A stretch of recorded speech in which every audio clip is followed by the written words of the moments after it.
going on, guys? Sam's Man Tree Service. I am doing a review on the eastonmade 1222. We waited about 13 or 14 months for this, not gonna lie, but it is a very well made machine. I'm gonna show you guys what I like, what I don't like, and yeah.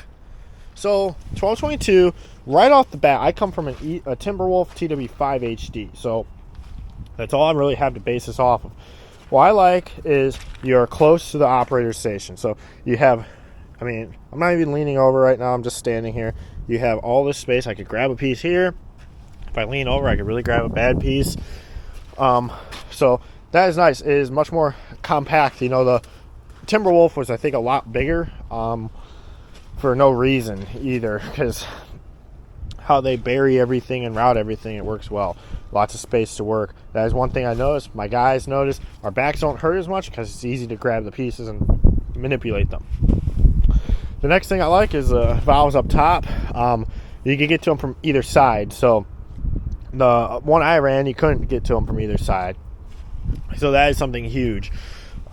Saves you a lot of time, guys. It may not seem like a lot, but these things that save you 2 seconds, 3 seconds when you're splitting for 8 hours, and that happens every minute or 2 minutes, you're saving a lot of time with this thing. It all adds up, you know. The log lift's nice. I like how it is smooth here because you can really slide the piece if it doesn't fit right. So that's nice. You got these little grips, so for traction.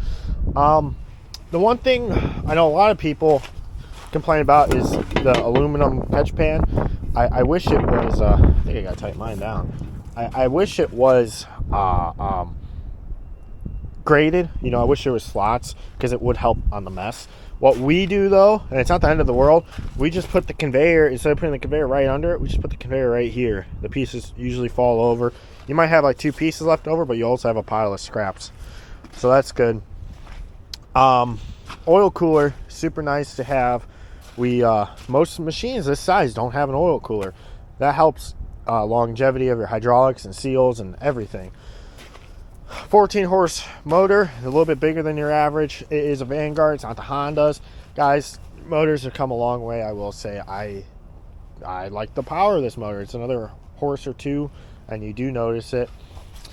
They do use Ryco seals on everything, or Ryco connectors. So these are like an upgraded option, guys. So for the guys who deal with hydraulics, you know these seals are a lot better and a lot stronger, or connections, rather than your regular fittings, which we don't even have any regular fittings on anything around here because we always switch them over to that. This would be like a regular fitting, but they probably couldn't get a Ryco one for this because it's part of the gauge. So like I said, you can use it. The wedge, I got the tall 4-way, which is very nice. The stabilizer is nice how it goes on both sides, so the machine is very stable. That's about it, guys. It's a smaller cylinder than my Timberwolf was. My Timberwolf was, I think, a 5 or a 6. I think that's a 4 or a 5. I know it's 1 inch smaller. It has a little bit less splitting force. It really does, but you don't notice it enough to make it a problem. Grant, you're going from a smaller to a bigger cylinder. So this has plenty of power, though. I feel like it's like 3 speeds. There's 2 speeds forward and 1 speed back. Because I can hear the motor like torque down or rev up or rev down, and I could see the splitter trying to push it harder. And another thing I noticed, I don't know if it's supposed to do this, but when you do auto cycle, it has a little bit less power and it might kick back. It has a relief so you won't break stuff. It might kick back. So if it does kick back and you know you could get through that, if you just hold this lever by itself, it has a lot more power. So that's all. That's really all the... Oh, another good thing is this plate is so big, guys. Centering pieces and stacking pieces is nice. That's how I got the tall 4-way. The regular 4-way I think would be about here. So I got another 4 to 5 inches or so. All right, now let's get the complaints. So, one more good thing. The tires are bigger than most splitters. Let's get... one more good thing. The bottom locks. So on our Timberwolf, sometimes we'd actually be split and this wedge will come up and you wouldn't be able to get the size piece you want. This locks so you can get the size piece you want. Let's get to the bad, because there's bad in everything, guys. And yeah, there's bad in everything. I don't like how you can't put this on the other side. Because what if your operation is set up to have the log lift on the other side and you're up against a wall or something on this side? Because that's how we were set up. We had to change our whole setup, all because you couldn't swap this over to there. And all they would have to do, to be honest, is mount this and this over there and move the jack. So it could be done. I don't know why it's not done. It's kind of annoying to only have a log lift on one side. The dual log lift thing is pretty sweet. Another thing is, with it being so short and narrow and everything like that and short, it's kind of hard to move around the yard. I'm not going to lie. We have a skid steer, the Ditch Witch, and it moves it around, no problem. Don't get me wrong, but I do notice it likes to teeter-totter more than, I guess that would be the problem, is it teeter-totters. The other complaint I have is some of the pins. So like right here, this pin, pretty much, we lost it on the first day. It's a spring pin. Why? Why have a spring pin? Why not just drill all the way through? Because now that's what I'm going to have to. I'm going to have to drill all the way through to put a regular pin. I know the spring pin's nice, guys, but it failed on us the first day. It came apart, and we lost it, and now we have to resort to this little bullshit pin. So, yeah. Next, we've had some small leaks. That's no big deal. That's very normal, guys. Other than that, there's not really many complaints, guys. I really like this splitter. We can produce, if we have rounds stacked up with the box wedge, we can produce 3 cord an hour. That's if we have the conveyor, and if we have one guy feeding you, one guy splitting it, we can produce 3 cord an hour. Have to be the right size rounds, have to be the right size. It's possible. It's a stretch. It really is a stretch, but it's very possible we've done it. Let me turn this thing on. So, I guess my other complaint was sometimes the electric start doesn't work when it's really cold out, but that's probably just a cold problem with the battery, not the...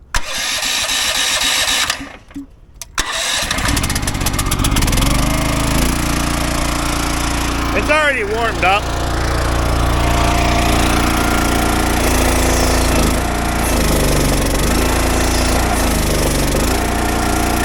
This is Ford, no auto cycle.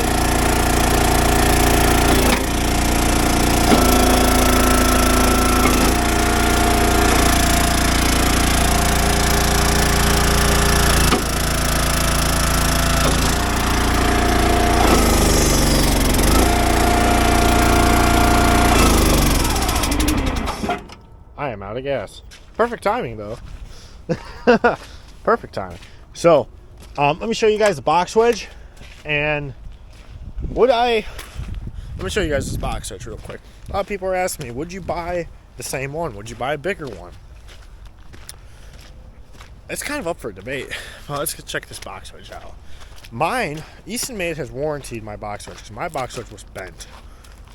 First day we had it, I think it was welded crooked, and that led us to bending it. But, oh man, it's hard to tell on camera. Actually not. I'm dead center, and you can see the deflection in the plate. This whole plate here is and I think it was because when we, like I said, when we got it, I think it was welded crooked, and that just led to us. I think that top piece was welded crooked. I think that just led to us bending it more and more. So they did ship us out a new one. We got it a few days ago, actually. It took about 2 weeks to get.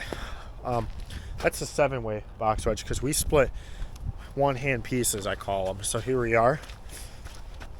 This is what we split. This is what comes off that wedge. And you can tell there's not a lot of scraps because we leave the conveyor. But like, this is what my customers want. Actually, some of this stuff. Actually, this is all the 4-way stuff, but this stuff right here, this is all 4-way. Let me show you the 7-way. That's 4-way. This is the box wedge stuff right here.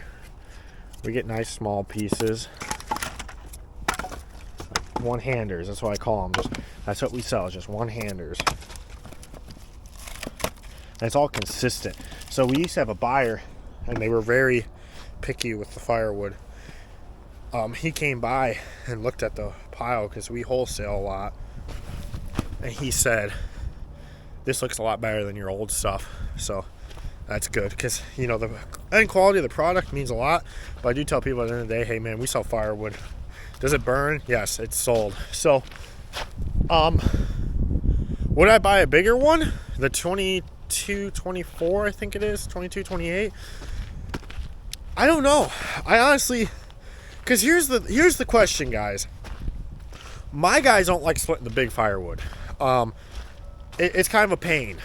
So they don't like rolling it onto the conveyor or onto the lift.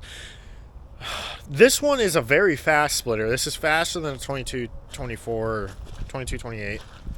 The next size up. And for the costs, I think this is your best money maker, to be honest. It's fast. Would I get a bigger one? Maybe. I don't think you need a bigger one unless if you need to get rid of larger rounds. This one, I think this 1222 is really good for anything 30 inches and smaller. It will blast through, especially with that big four-way. I feel like you don't want the bigger stuff because it's usually not straight, and we sell it for logs, for log mills. So I don't know if it makes sense to. The beefiness would be nice, you know, having a larger splitter would be nice. I think I probably would order a 2228 just for the longevity aspect and the more power. And the fact that you could use the box wedge on more, because eastonmade, every size machine has its own wedges, I believe. So if we could, I probably would just to run the box wedge more, because there is stuff we have to take the four-way on for or put it on. So I probably would get a 2228 just so you can run the box wedge on everything. The box wedge goes through most, to be honest. But the larger stuff we use the four-way. So that's my review, guys. I like the products. There is a hell of a wait time. It's worth the wait, though, guys. I tell everyone, get a Timberwolf. Timberwolf makes a hell of a splitter. We've never had really any issues with ours. Timberwolf makes a hell of a splitter. But I would say order an eastonmade, put your deposit down, buy a Timberwolf. Timberwolf's backed up like 2 months, not even. Maybe 2 months, maybe a little bit more. Go order a Timberwolf. Get that buy. You might keep your Timberwolf, you might not. I like this one a little bit more, just because of those reasons I said before. So thank you guys for watching. Hopefully this helps.